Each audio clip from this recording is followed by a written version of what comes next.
Welcome to the Sykes & Company PA video blog.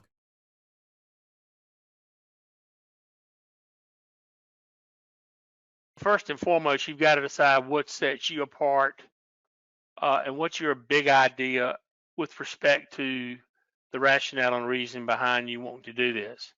And obviously,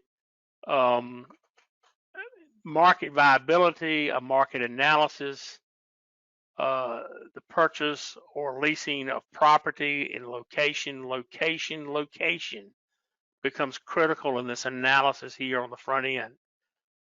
Obviously, wholesalers can help you a lot with respect to that market viability. That information a lot of times is available to you without a tremendous amount of cost. Clearly, it's something that has to be integrated into this entire process.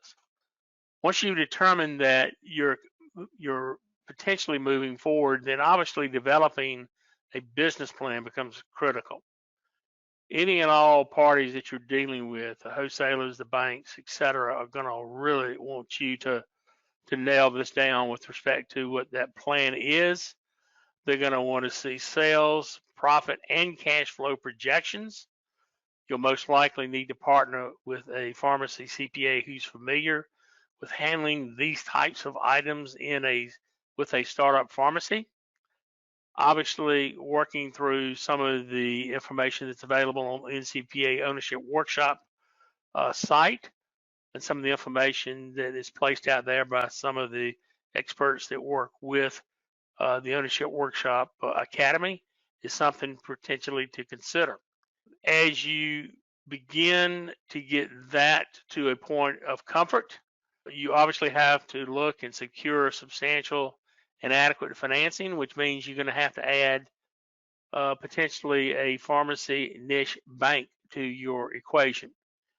I say pharmacy niche bank because you need a bank that understands pharmacy. It's not rocket science, but it's different. And your local banker that you know, that you play golf with, etc., may not have the knowledge of what a PBM is or a DRFE, much less have the right and adequate financing available for you in that transaction.